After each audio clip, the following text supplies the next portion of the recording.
Hello, this is God's Loving Sacrifice, and I'm GLS. Today we're going to talk about, are you being judged, or are you known by your fruits?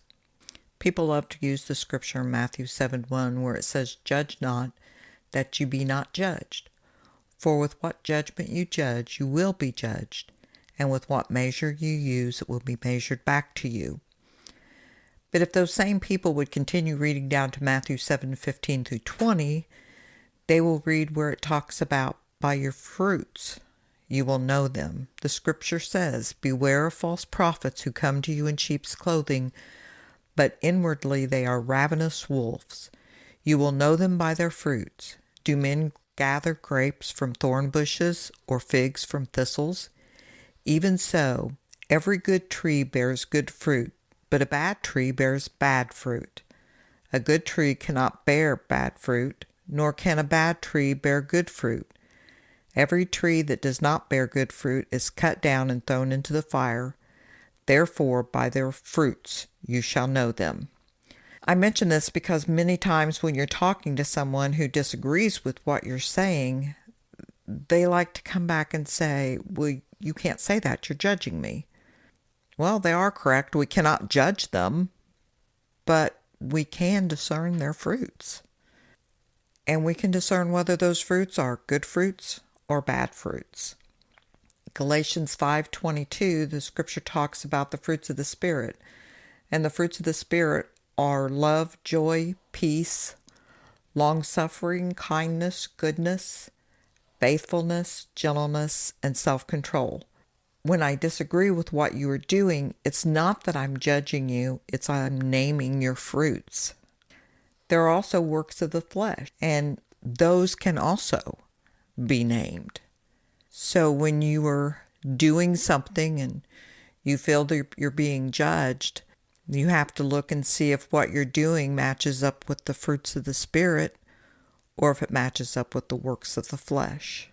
I want to give you an example. There's people on Facebook that will talk about how God has blessed them and how thankful they are for the things that God has done, and they've asked for prayers. And then in their next post, they're telling some vulgar joke or talking about how much they hate someone.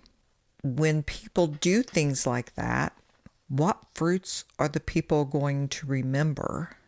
The good fruits, talking about God's love, or the bad fruits, talking about hate and vulgarity? As Christians, when we are in the public eye or the public ear, we need to always know that what we're saying and doing matches up with the fruits of the Spirit and not the works of the flesh. When we are on social media and talk about God and then turn around and tell a dirty joke or talk about getting drunk or making sexual comments or talk about how much we hate someone, these things take away from what we've said about God. People will not remember that you said God was good. They won't remember that you thanked Him for everything He does for you. They're going to remember that you told a dirty joke or that you were mad at someone and said you hated them. And those are the works of the flesh. Let's look at the works of the flesh. Galatians 5:19 through 21 says that the works of the flesh are adultery, fornications, uncleanness, lewdness, idolatry, sorcery, hatred, contentions, jealousy, outburst of anger, self-ambition, dissension, heresy, envy, drunkenness, murderers, and revelries. So when you look at what you're saying on social media, does it line up with the fruits of the Spirit, or does it line up with the works of the flesh? As it says in Matthew, we are known by our fruits, and a good tree does not produce bad fruit, the same as a bad tree cannot produce good fruit. I know some things that are posted seem funny or clever or cute, and they may get noticed by people in your group, but they also get noticed by new Christians. They see you say something about God and how He's done things for you, and then they see you saying something very vulgar, and they think, oh, well, they're Christians, I guess it's okay. Well, it's not okay.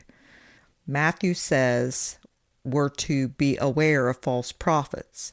When we are taking part in the works of the flesh around others who believe we're Christians, we're really being a wolf in sheep's clothing.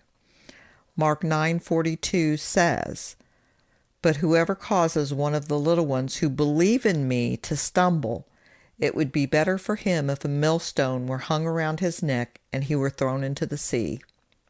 I felt God wanted me to talk about this specific thing because of people that are doing this very thing. I don't think they realize that you can't have good and bad fruit on the same tree. I don't think they realize that people pay attention to what we say about God and then what we say afterwards. Christians, make sure your life, your words line up with the fruits of the Spirit. In my podcast about faith, we talked a little bit about the fruits of the Spirit and how the works that we do after we save must line up with that. So some people may think that we're judging them, but again, we're all known by our fruits, and we know that we're doing the work of God when our fruits are love, joy, peace, kindness, goodness, and all the things the Spirit gives us. I don't think they realize that when our actions line up with the fruits of the Spirit, there is no law. We haven't gone against God's moral law, and we haven't gone against the 10 Commandments, so we've broken no law. Just look at the first fruit of the Spirit, love. And the work of the flesh that goes against that is hate.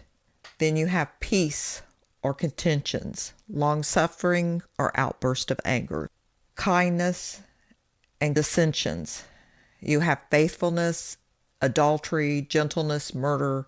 So when you look at the two lists, it's easy to see what your fruits are.